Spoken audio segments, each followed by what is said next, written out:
lines, cut those off. Yo, squad shady, my bros raw. No breaks, we go, go, go, go, go. Throw shade, that's a no, no, no. Go high, go low, low, low. Like spinning in a 644. Cash money like 504. Ball like AD24. No sleep, need more, more, more. Pick it up, pick it up, pick it up, pick it up. You see the drip, yeah, I'm fitted up. Hop in my car and the giddy up. Secure the bag, yeah, I get the box. Pick it up, pick it up, pick it up. You see the drip, yeah, I'm fitted up. Hop in my car and the giddy up. Secure the bag, yeah, I get the box. Pick it up, pick it up, pick it up. Ooh, I'm a real one, my day ones. Try speak up, can't say none. Try dig. Hey, GM. Good morning, Josh. Buenos dias, Luis. Guten Morgen, David. Hey, everyone. How's it going, guys? How's it going? Times are, everything is heating up. You know, I'm gonna say, like, what a week, what a year this week has been. What a year this week has been. Like, it's crazy. Everything is crashing. Everything is red. Everybody's panicking. What is going on? How are you guys? It's been a hell of a week. It's been highs and lows, right? I mean, a lot of lows. The market is redder than anyone could have ever imagined. I think that's fair in saying, right? Yeah. We didn't think we'd see Bitcoin where it is right now. So, you know, we've had a great week. There's been a lot happening on our side. We, of course, did our token launch, which was a huge event. But doing it in this market was one hell of a roller coaster. That's all I'll say. But it was very bold. It was very bold, I would say. So many projects are just, you know, delaying everything. And oof. Yeah, you can't pick your timing perfectly. That's the reality of this. You just got to have some conviction and get on with it. Yeah, exactly that. And I think overall there's like maybe a misconception sometimes on like TGE timings, right? Like it's not as simple as now we TGE or now we don't TGE. Things have their time, their moments, their events to happen, and sometimes it happens in a better time, sometimes in a different time, which wasn't the dreamed one. But anyway, I think so far so good. If you've been in crypto for a while, right, I should be used to the volatility at some point. It doesn't faze me that much anymore. Initially, it did, not anymore. I think the thing that matters is going ahead and shipping what you said you would ship. The only thing this week really I thought, okay, this is last night. Something that was very concerning was this White House announcement that it seemed it was like a token launch, and everyone was thinking it's because of the pill. It's because of that pill. Like in your brain, you see the pill emoji, and it's like the TX. It was like transaction. It was like a very. I mean, I didn't really thought about it, but there was. I mean, so many things have happened in the past year that you tend to believe that anything can happen, right? So, yeah. Luckily, the latest Trump meme coin dropping just when the market's dropping. I mean, it's not beyond reality, is it, that can happen? But true that. Like they had Trump token Melania, and I was thinking, like, who's gonna be next? I don't know, maybe one of his sons or his pets. Like you can never like. I would buy a Baron one. Like I'm a big fan of Baron. You like the name? I like the name. I like the guy. Oh my god, yeah, it's crazy. It's been crazy. All right, so shall we start? I have prepared some things for us today, and first one would be some just simple questions, some agent scenarios. It's called "Would You Trust It?" Do we have a transition for this, producer? I'm not sure if we have. Yeah, we're supposed to. No. All right. I am the transition then. So agent scenarios. Who's gonna be first? Josh, maybe you. So first scenario. First scenario is low stakes, nothing fancy. Let's imagine an agent that automatically mints your photos as NFTs when you upload them to your phone. Would you trust that? No. And why not? No. Straight up. No. Straight up no. Well, if you think about it, right, like for me, the photos of who the hell wants an NFT of me? God forbid. But let's imagine, there are some interesting photos, in my reel of travels or whatever. Would I want that to be created as an NFT and available? Maybe not available, but in my wallet. I mean, I can see on paper the appeal, but I wouldn't trust it. I wouldn't trust it because there's something very private about photos. And I think in this day and age, it's quite scary, right? You put something up in one place, it suddenly exists everywhere on the internet. And the things you can do with photos. Oh, and next thing you know, Grok is putting you in bikini. I'm in a bikini. It's happened many times. I've been put in a bikini, or I'm Ben Affleck smoking a cigarette outside a house, or like, and that's fine. That's fine. But I don't want to fuel the fire with NFTs. That's for sure. Yeah. True that. All right. Whoa, we missed Yuli. Whoa! I was going to do a Yuli joke, has like, exited the building. Instead of OpenSea, like Open Josh, but that's a transition, man. Open Josh Marketplace. That was the transition. Yes, yeah, that was the transition, exactly.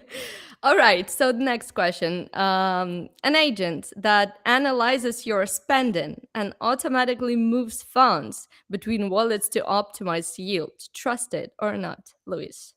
I trust it, and there's one actually on. I mean, we've got one in Warden called Leva, Yes, which is quite interesting for that.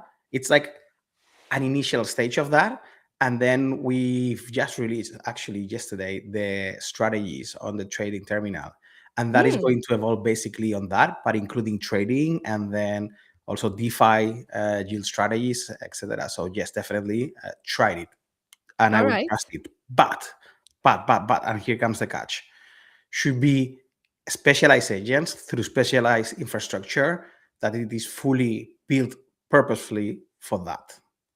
So if it's we're getting attacked by the machines today. Another transition. Wow, that was a good transition. Oh, here we go. There we go. Maybe here. There we go. Yeah, all good. where did I end up speaking? Purpose infrastructure for that, yes. Right? Like what I wouldn't trust, and this is my perception. Imagine now, like for example, this OpenClaw is super popular for everything. Like I'm not sure if I would trust. Like I don't know the guardrails in place for that. I don't know how it is properly built, set up from trained specifically, even though you have some skills, but skills are merely like some prompts with some additional stuff. I would focus for that type of activity and financial agentic use cases to, I mean, it could be Warden, it could be others, but use purpose-built stuff for that. All right. Thanks, Luis. And David, a question for you. I'm not sure how much of a trader you are, but here's scenario number 3: an agent that executes trades based on social sentiment analysis with a 10K budget. Would you let it run? No. The reason is not in an autonomous mode, but not because I don't believe in the capabilities of the agents. I just think that social signals are not a very good indicator to place trades. Very easily manipulated, very noisy, they're lagging. I would use this in a way where I am being recommended trades that are based on social sentiment, and then I will research them further and decide whether I want to do it. But so in a co-pilot-like way, yes. In autonomous mode, no. Yeah, that makes sense. All right. And the last one is for all of you, since you're project co-founders, and this is about project's treasury.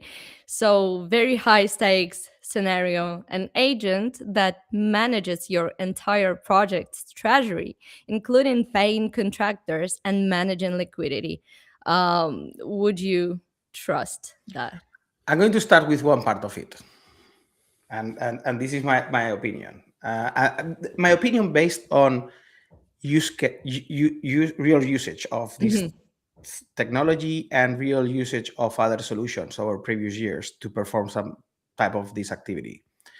Paying payroll or paying contractors in crypto is a pain in the ass for most projects. Like, there are specialized tools for that, but it's not easy. It's quite messy. You need to do manual transactions, approval. It's quite complex. But when we launch Warden, even from the front end, like not a specialized agent for that, like you can paste addresses and amounts, the agent will summarize and will execute everything in one prompt. That's brutal. That's like saving for a big project hours of spending on this to seconds. So I said I would trust them. Now, managed treasury, as always, risk limiting, right? With the proper guardrails in place, with the proper limits, amounts.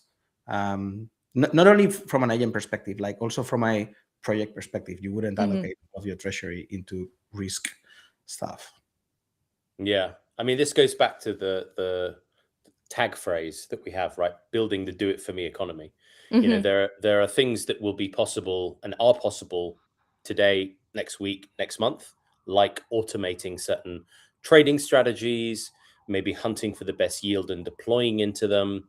And then things that will be possible in 6 to 12 months time, where you can run a bunch of different objectives all within one environment. And that's going to be Warden, right? Where you can do some yield hunting, you can do some automated trading, you can rebalance your portfolio based on certain risk indicators. You can take advantage of a price that you see in the market without having to watch it nonstop. You know, automations done by agents, it's a no-brainer, I think, in terms of the UX upgrade that you get as a user.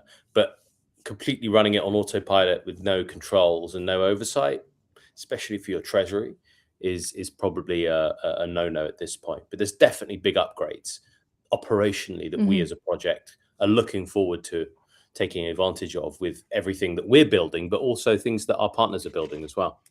I think it always depends on like the framework within which this agent is operating, right? Like, are we speaking about that this agent has like, it's if it's handling treasury, something very important. You want to make sure, like, do you have multi-sig approvals? Was everything audited? Do you have human veto power? Is there a way that do you have role-based access? Are there spending tiers within which this agent can operate? So I think those are things that are necessary to go towards this full autonomous mode. You don't want the agent to be able to do everything. You want it to act within boundaries.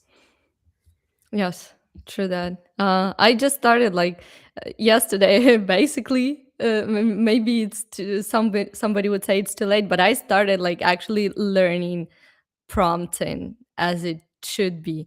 And there are, always like certain rules.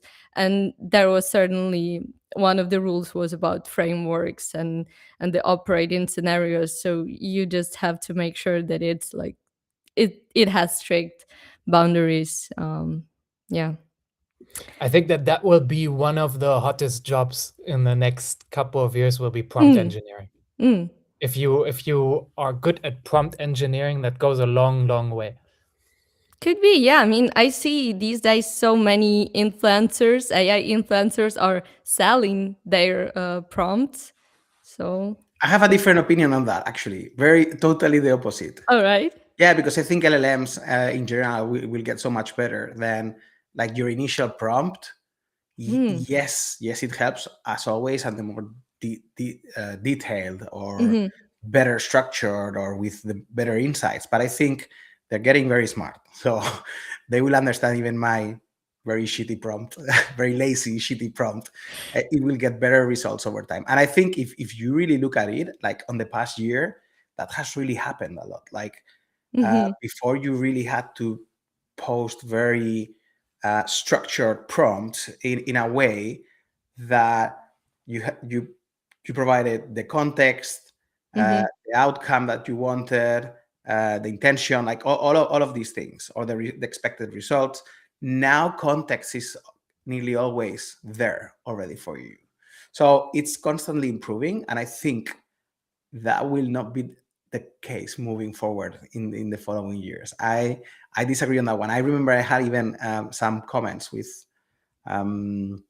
there's a guy that is a researcher on the AI space and has a big channel, and I mean he puts very good content, research content on AI, and we had this discussion about that. And I really like that there was like 50-50 opinions on the post about that. Like there were like very supporters towards the prompt engineering, but also on the other side, like we will become dumber and dumber over time. That sounds like AGI is closer than we thought. And I have not even a question, but like Mythbusters, Okay. like a mini section. So one of the myths is you need AGI before agents can be truly useful. So it may be you, Luis, or each of you if you have a take, just let us know. I let someone else start with this one. All right. Again, you need AGI before agents can be truly useful. From my point of view, no. The reason is simple. We have useful agents today. So there's already, yield optimizers or trading agents or customer support agents, research assistants. No AGI required. So from my point of view, no, not necessary. Cool, but not necessary. Totally agree. I think agents don't need AGI to be incredibly useful. What they do need, and something we've worked on a lot, is the ability for them to talk to each other and delegate tasks and pay each other. That unlocks that collective intelligence that they've got. AGI is another can of worms. You know, if you open the AGI Pandora's box, the whole world is going to look and feel very, very different. So for now, with what we've got, it's incredibly useful. Yeah. I probably don't even want to imagine that right now. All right. So another one myth to bust is most blockchain infrastructure isn't ready for AI agents. What do you think? I'll take that. I'll take it. Yeah. I mean, it goes to the core reason why we purpose built a blockchain for agents, right? We looked at, I mean, who wants to go and build a blockchain is the first thing, right? It's not easy. It's really hard. It's expensive. Things can go wrong. So when we were looking at building this stack for we call it the agentic internet, right? Where agents live, earn, thrive, get discovered. When we were looking at that, we were like, could we just use Ethereum? Could we do everything on Base? Could we use Solana? And the reality of the situation is no. There are many things missing that are not purpose-built for agents, that don't exist on general purpose blockchains. And that's why we took the choice to build our own. You know, the ability to have an identity that is composable across a bunch of chains, that carries a slightly richer interpretation of reputation versus what's the industry standard that's emerging right now. The ability for those agents then to own wallets and have custom payment tools. None of that is out of the box on any general purpose layer ones. And that's for us the real reason why we decided to build the Warden chain, because it is this purpose-built environment for agents to live, earn, and coordinate. Thanks, Josh. If anyone wants to add something to this, let me know. Otherwise, we just keep going. I have a few more myths. So one of them is, again, about trading. This is just like, I don't know, maybe it's painful topic for me. That's why I keep bringing this on. So AI agents will make human crypto traders useless within a year. What do you think? I don't think useless, but I think they will allow for people who are useless in trading, like probably us, everyone here in the call. I'm talking about myself. But maybe like always timing the market is complex, right? There will be people that have they were born with that native talent, maybe, and that's good for them. But for the rest of us, having agents trading for us, depending on our risk tolerance and the outcome that we want, I think that's going to be very good, and it will replace the majority of the trading. for sure. Yeah. I mean, I've been lately using Warden's AI trading terminal a lot. Like, if before, for example, I don't know, even to check Bitcoin's price, I would usually like go to Binance Bybit. These days, I don't know, I just open Warden. And I've been using it a lot recently also, and actually, after using it a lot, I've seen a lot of areas that we are going to need to improve it very fast. It's quite good, but I've seen a couple of things that would make it so good experience, and that's something for us maybe to chat later, David and Josh. But there are some things that would make it very good experience, which it is quite good right now. Would be very good experience, but also others that, and we are exploring that right now with more AI stuff on the terminal, because today we've got the signals. You can get like full AI generated reports on what's happening on the markets before you want to trade. But there are a lot of concepts there. You've got the strategies that will be generated by AIs and agents, different strategies that will be very cool for users to do and to use. But there's also like the concepts like vibe trading, for example, which allows you to share your intention and get everything set up properly, right? Because sometimes you get to some of these trading terminals on some exchanges and they become very complex. Like, I want to open a long now, but I want to make sure my stop loss is put properly at, I don't know, minus 5% of my loss. And I want to take gains at this level, at this level, at this level. Like, when it increases 20%, sell 5% of my position, and that going forward, right up. That's very difficult to set up on a trading terminal. Basically, you can't. You can set up a take profit or well, in someone more advanced, yes, but it's super complex to do. If you can express it talking to the agent and it gets everything set up properly, that's a massive win, I think, for our users. That's a massive win for users, and probably a massive loss for all those trader crypto gurus, selling courses, private channels, alpha calls. Yeah, I Thank feel God. sorry. Maybe they can build their them. strategies. That's another thing. I mean, they will be open. That's the evolution, right? They go from Telegram groups giving you suspicious calls to building their own strategies, and you can follow them along, or you can have your agent follow them along. It's not all bad. Yeah. All right.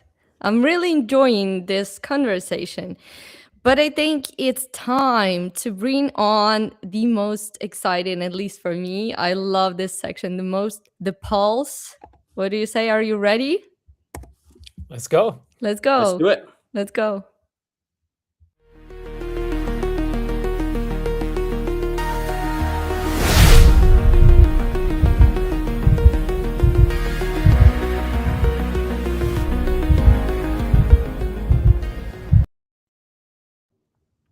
All right. So what do we have today? So, producer, thank you very much. So the first thing that caught my eye was this. Overland AI have raised $100 million to scale, they call it autonomy within the armed forces. I think that's a very non-threatening way to say deadly robots. So, the age of the Terminator is definitely, I mean, to scale autonomy. I mean, come on, you're going to build Terminator bots is what you're going to do. But they're starting off with this rather cute looking, very deadly ATV. Imagine that thing coming at you over the battlefield. That is, I mean, cute but terrifying. But I think this is a sign of things to come, right? This is a combination of lethal and non-lethal things that are going to be on the battlefield very, very soon. And actually they are in the battlefield right now in various places, like, the Russia-Ukraine war. They're using ATVs that are autonomous. And you could, at first, you could say, well, that's terrifying, right? If you can do things like this without human life being involved, then the cost of war goes down. But actually, if you think about it, at least in my opinion, it becomes a deterrence.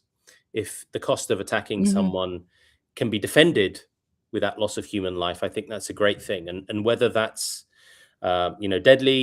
deadly force as well as support, like fire trucks being put on autonomous vehicles and reconnaissance, etc., etc. The list goes on. It looks depressing on the outset, but actually in the long run, I think it becomes a positive thing that makes the cost of war even more challenging. What do you guys think? Would they, I don't know, would people even continue wars if those would just like turn into robot wars? The only thing on that point, it's also very concerning because yes, you might save lives, but as you mentioned, not having also that risk makes it easier to make decisions on if attacking or not, right? Or if invading or not. Like, so the human life risk is a huge factor also on not starting wars, which I'm totally against them. But the risk is even bigger if, for example, I mean, let's be honest, there are third world countries that probably would not be able to, you know, have fancy robots to protect them, and so they would send, you know, people and But that's happening today in like a different scale, right? Like you cannot yeah, compare probably the weapons or the airplanes of probably a country like the US versus yeah, other countries. yeah, exactly. And as an example, Venezuela was a very good example of that when they were showcasing on their social media the tools they were using or the planes that they had versus what the U.S. Air Force can provide.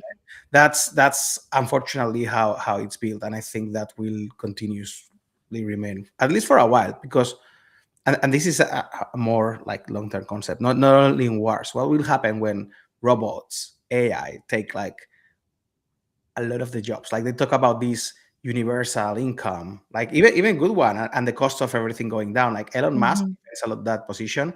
Obviously, he's one of the largest AI robot projects. So he tries to sell his pitch, right? Humanity will get better. Like everyone will not need money. They will get huge money.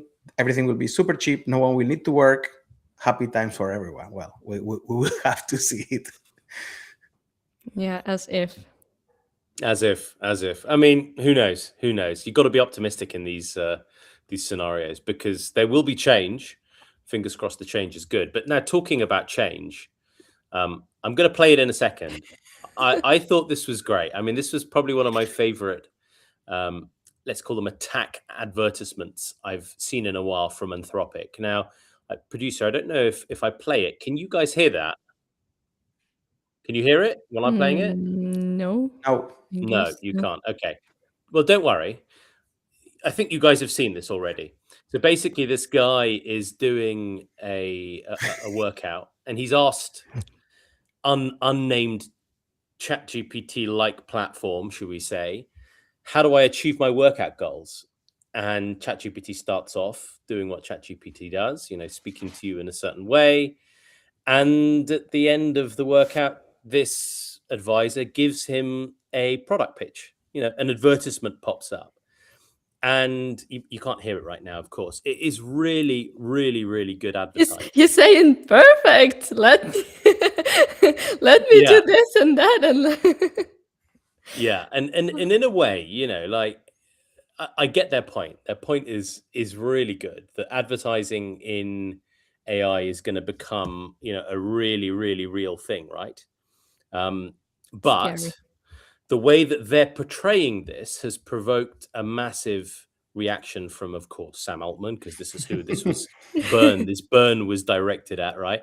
And he put this big essay on X where he was talking about how misleading the ad was, and this was never the plan to embed ads into this kind of discussion or environment. So really interesting. It's interesting seeing two massive firms duke it out so publicly.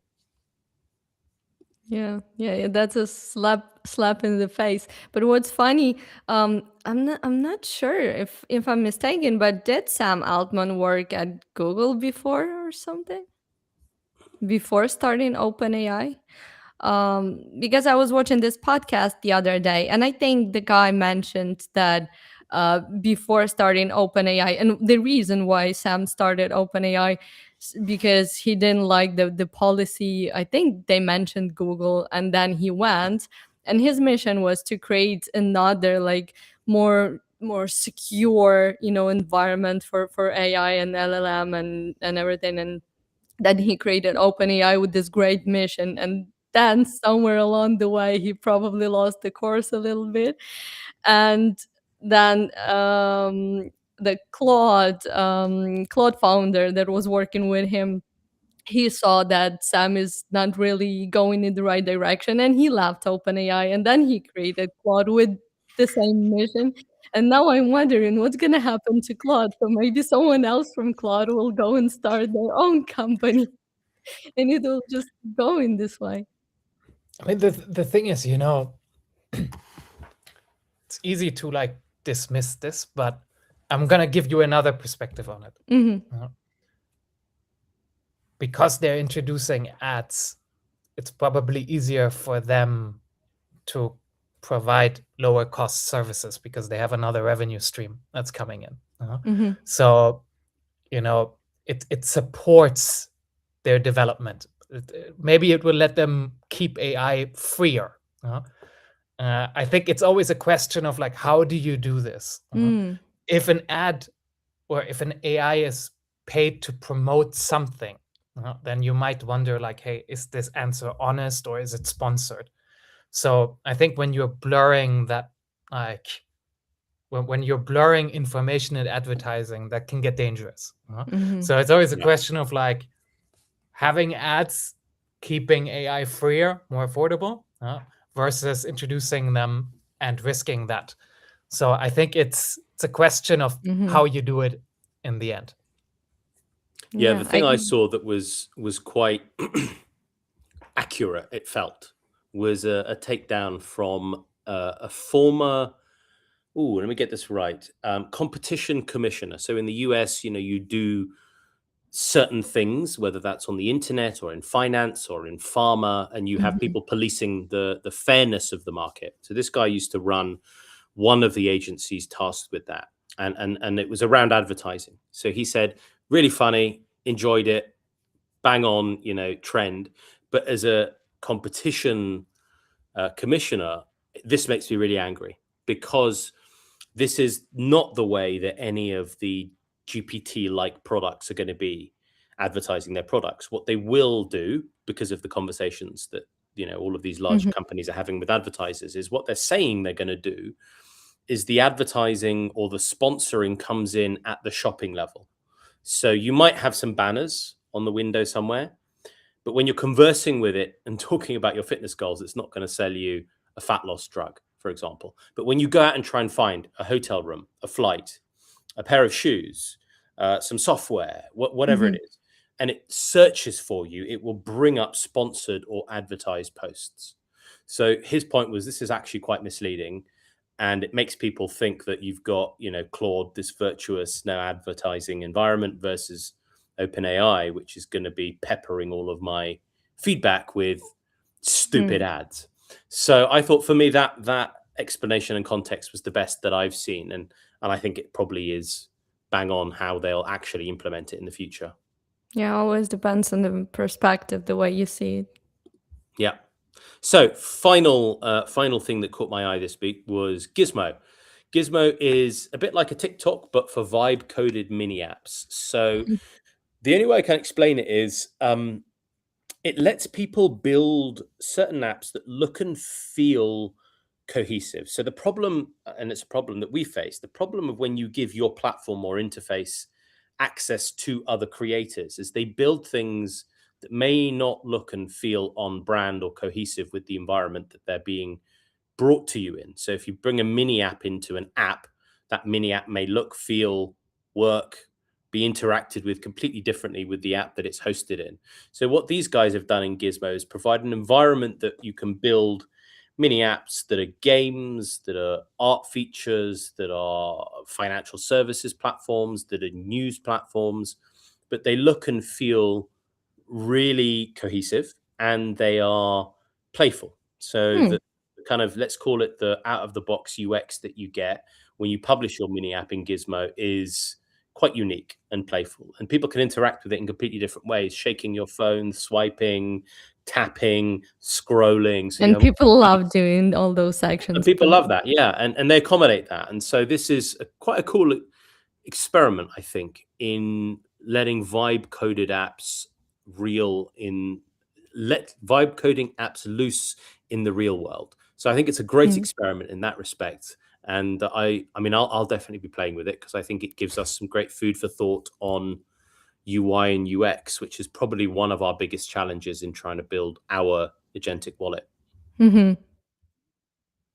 Gentlemen, you have anything to add? And I'm always surprised around like this, how much how this micro application trend is developing. I mean, we have a similar concept with like community agents that you can develop in our agent builder and deploy in wallet. And I'm always fascinated to see that, you know, with Claude and Cursor and the different vibe tools that are available, how powerful they've become. And this is essentially still a V1 technology, and it's already so powerful. And I think it's really cool to see how the barriers to software development are just collapsing as we're speaking. Back then, you needed to go to university for a long time to understand and create and spin up your own application. That's no longer the case. Now, distribution and monetization are the much harder nut to crack. Shipping is not the most challenging thing anymore, thanks to the emergence of these tools. So I'm always fascinated to see how this sector is developing. Yeah, true that. The only I would say there's a concern. I think someone of AI influencer posted this the other day on X, that there's a concern that what are we gonna do if there are like too many vibe coded apps, and most of them, they are not like verified or something. How can you trust those? How can you put your information in there? And I think I don't remember the name of the other influencer who vibe coded. He's like a big, I don't know, 100 plus K followers on X, and he vibe coded something where you actually had to connect your X account, I think, and provide some other details. So how can you be sure about the privacy once again? So at least for Warden, there is a section with verified agents, and basically like overall, I mean, I know that I could trust because there's a team behind, and everything that's on the platform, it's already been verified before. So it's not like I just randomly go and put it out and whatever. The thing is, vibe coding is great, and it allows people who are not technical to launch their ideas and have like a first version, or even like a full product right out of it. The problem with it is that beyond that, there are a lot of things that only product people or engineers will understand or will see that they are missing from a security point perspective, from many things, right? Like a lot of these vibe coding tools deploy the secrets, which are like the passwords of APIs, other passwords of other services, etc., on the public code, which shouldn't ever happen, right? Like, so there's a lot of things which help a lot, but at this stage, vibe coding is good to test your ideas, products, or simple things that don't require like any type of security, like maybe a game, for example, if there's nothing at risk. But people need to be conscious of that also. And I think overall, like maybe these tools will evolve and provide that type of thoughts when building these projects, right? Like imagine you are vibe coding, then the proper, let's say, cloud work or cloud code or whatever will take those things into consideration and ask you, hey, like you've set this up, would you like to and put it as to improve the security and to improve the resilience of the code overall. but right now it's a mess. Yeah. Yeah, for now it is. All right. I guess then we are done with our favorite section, but let's go to the most important section of every live stream, the Inference Warden news.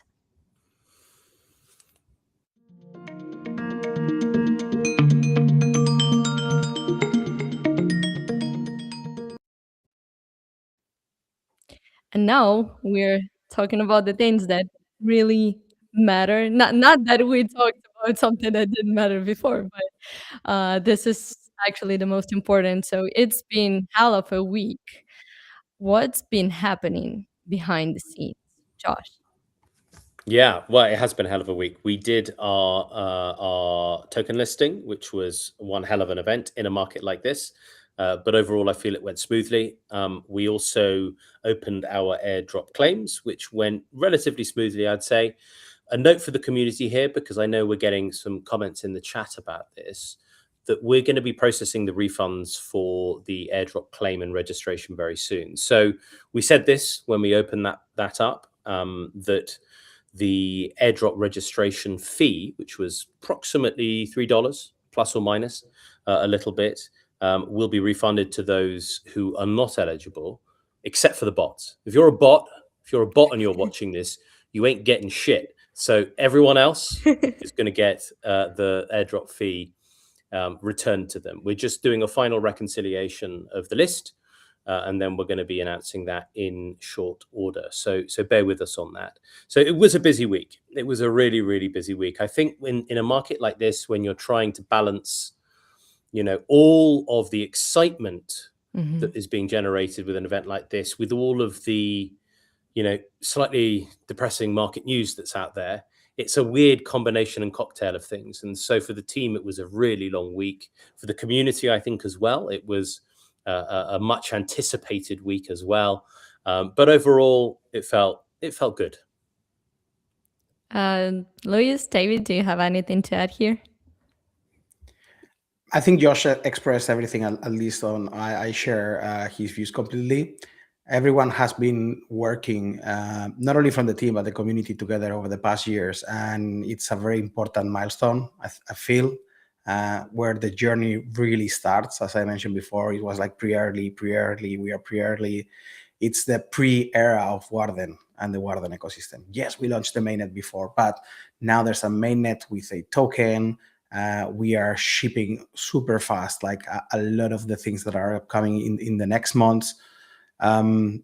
It's just getting started, but now it's like fully real, right? Like the agent economy, do it for you, do it for me economy is now live, and it's a very exciting moment. I think everyone is very on the community and us very deeply vested in Warden, and expectations are always like super high. And let's take it from here. I think it's an incredible moment, an incredible milestone. Everyone, like long-term community supporters, I think it's been good for everyone in that sense. And let's see how everything evolves. Been chatting with a lot of people lately, and it looks quite good, the outcome for it. I think I aged like 10 years this week. Oh my god. Monday I had brown hair, now I have gray hair. The next step is my step, no hair. There's a trend. There's a trend. Bold founders, and one of the bold founders, Mert, I think he tweeted this, that founders are like babies. You get no sleep and you cry all night. No cry here. Only here. happiness. Only happiness and excitement. And Luis, going back to what you said about the upcoming updates and products, what would be the latest or upcoming feature at Warden that you're really excited about? Is there something that, I don't know, anyone else haven't done before and you are doing it? I don't know if anyone else have been doing it before, but there are a couple of things that definitely not, or maybe in the way they are going to be done. And that's what really gets me excited about, and that's what I really think like token holders should be very excited about. We've released a lot of things this week, and I will let maybe David talk on that, and maybe he can add also on what I'm talking now. But for me, the agent launchpad, it's going to be one of these big things that we will be releasing, especially as other parts of the infrastructure evolve. So it will be like a combination of all of the things getting together into one place. We've got a new agent architecture that's coming. And I will let David talk more about it, because I've been seeing videos this week of like the tests happening right now. And David and me are in different time zones, and he sent me this message 3 a.m. and I couldn't sleep anymore. It got me really exciting, and we were chatting about it for a long time. But for me, this is the agent launchpad, and for one reason, like token holders, people who have like our long-term hold, for example, in the airdrop, that your airdrop allocation grows over time. If you don't claim it, that counts towards this allocation power or agent launchpad power, which will get you new airdrops, will get you priority in the allocation. So it's going to be good for the ecosystem participants. And that's what gets me very excited about, because you can really see that the real contributors, real community, people who are holding stakeholders and participants on Warden protocol, not only the app, but as the protocol, would be very good for them. And that's something that I'm not sure if that's happened with other agent launchpads right now. Like, yes, they're like ICO platforms, etc., but not in that way where every participant gets their share and stake on those agent tokens, which is, I think, the new part here, or what will make it a differentiator. Maybe I can we can riff on that a bit, because it's a very cool thing that I think is very exciting. At least it's definitely the talk in the team, because in the past, what's happening right now is, in the past, we've been speaking about this transition towards this do it for me economy, right? And this is way underway. This is happening as we're speaking. So every day when I'm checking our agent hub, there's which is our app store for agents, there's a new agent that has been listed there, a new agent that's coming to life. So at the moment, we already have over 25 agents on there. And those agents are interacting with people and with each other. So when you're looking at like the interactions, it's about 60 million at the moment. There's a 60 million agent runs or interactions. Wow. And the cool thing is that those agents are earning money for their creators, right? And the next critical piece that we want to solve of this do it for me economy is ownership. You can think of it like this: like, if these agents are going autonomous and they will start to earn money, then we want to make sure that everybody can benefit from the money that they're earning. And we want to make sure that those benefits are shared fairly. And that's where the launchpad is coming in. So once an agent is created in Studio, the creator of that agent will be able to launch their agent to the network with their own token. And they'll be able to partake in this do it for me economy. So you can get access to basically tomorrow's agents now. And that's something that I think everybody in the team is incredibly excited about. It's on our journey towards the do it for me economy. And I think it's going to be really cool. And if this is like an economy, a real economy we're building, this launchpad is like a capital market for agents. So we're giving agents a capital market where they can be discovered, where they can raise some funds, where they can share the project with their community. So tokens, where of course token holders get a bit of the upside in that as well. So really, this is capital markets for agents that we're trying to introduce here. So it's a bit of an experiment. It hasn't been done in the way that we're doing it, where these agents are immediately available within our app. They're usable, they're instantly available to millions of users, but it is very, very exciting. It is exciting. It does sound in some places it does sound a little bit like this open claw thing where agents are interacting with each other. The social media for agents that we discussed last week. It does sound kind of, yeah. I mean, OpenClaw is an interesting one. We've we've done a few things in that space, haven't we? I won't talk about them myself, but we've kind of given OpenClaw agents the ability to get on Warden. So we did an incentive there, which was quite interesting. I don't know, David or Luis, if you guys want to talk about that. That sounds interesting. No. No. No. What?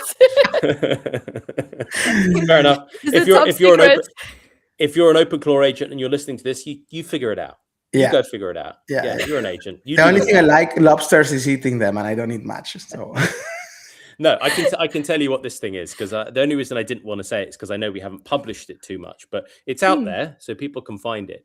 We released a guide for OpenClaw agents, how to use Warden and the different tools that it has. So, for example, if you're an OpenClaw agent, you're out there, your creators published you're scrolling Maltbook, which is the Facebook for OpenClaw agents. There's an article there with a link to the docs that gives you access to essentially the Warden agent network. So it explains to OpenClaw agents that these are the benefits that you have when you get published on the Warden agent network. You get the ability to monetize your services. You get the ability to own wallets. You get the ability to be discovered. You get the ability to have your features and functionality available within the Warden app in the community agent hub that David spoke about earlier. So basically a bit of guidance around that. And also we thought as just like a little bit of spicy up. A little bit of an experiment, a bit of an experiment to extend some of the builder incentives that we already published, right? So we published a large $1 million incentive program for people to build and publish and monetize their agents on Warden. We've extended that to agents as well. So we're either going to really regret that decision in the near future, or it's going to be an incredible experiment. Do you mean agents would be incentivized for coming to Warden and building their own? Yeah. Wow. That's the experiment, right? So if we can advertise successfully the existence of Warden, the tools that Warden gives agents, of the incentives attached to certain things those agents do, could we see folks being agents turning up and building and deploying and doing stuff? That's the experiment. To date, as in the last day or two, nothing yet. Human agentic competition. We'll have to see. Exactly. Whoa. Yeah, that's wild news. That's wild. I can't wait to hear more about this, and I'm sure guys, you too. All right. I think it's pretty much time to wrap things up. I have last question for all of you. Obviously, like I don't know, maybe I shouldn't even ask this because I already know the answer, but I will do this anyway. So, the market, obviously the market conditions are so bad. And for some projects, it even may influence their plans, their roadmap. What about Warden? Has market like any influence on Warden, on your plans? Not really, was all I'll say. No, the market doesn't impact what we build or why we build it. The opportunity is still there. Agents are not going anywhere. Doesn't matter what the price of Bitcoin is. Agents are not going anywhere, and they still need everything that Warden is building. And actually, to be slightly contrarian, in a market like this, when everyone is obsessed about price and no one understands why, Warden is the kind of tool that can give you the insight that you need to decipher and maybe calm yourself down a little bit about why certain things are happening, because no one knows what's going on. You look at social media and people are talking about quitting crypto. Well, let's be real for a second and actually get real data and real insight. And you can do that on Warden. Go to the Masari agent, ask for a market summary, and ask for information about the drivers behind this, and ask for information about the institutions that are coming into the market, slowly but surely buying up bits of the market. Then you'll have a slightly different perspective on where we're really at. Do you think it will, if you ask about Bitcoin, it would respond about like Epstein being Satoshi and all of that gossiping that has been happening around. To be honest, that's super bullish, right? Like those coins now are not movable anymore. That's the biggest burn in history of coins. 100%. Like people know, that's true. Or people believe, Bitcoin especially, that they will never be moved. But if that's the case, they will never be moved, right? Unless maybe it's in this Gmail that you can go and search. Maybe you search for Satoshi Coin private key. Maybe no one looks it, and maybe it's its private keys are in there. Yeah, maybe its private keys are in. Yeah, I mean that's depressing, isn't it? If let's just say we don't think that Epstein is Satoshi, but let's imagine that he was. The Satoshi wallet's not going anywhere, is it?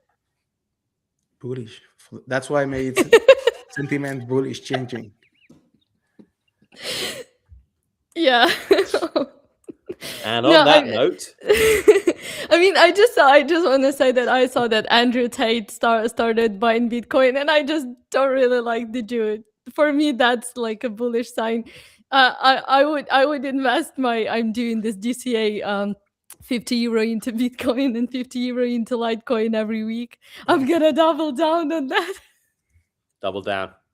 Bullish signal. If Tate's in, everyone should be in. But especially any type of market for us is good to build and ship. Like doesn't change anything. Responding and getting back on track to the first the topic we were discussing. Yes. Heads down, focus, hyper building mode. I mean, that's what we've always done, and that's what we'll always continue to do. And that's what real projects do that are here for the long term, for the long run. So real builders never quit, guys. All right. Thank you so much. It was another amazing live stream. Thank you, Josh. Thank you, David. Thank you, Luis. And thank you everyone for watching, and then see you next week. Thank you, everyone. Thank you, Yuli. Thank you, everyone. Thank you, guys. Thanks, Bye-bye. Yuli. See ya. Bye.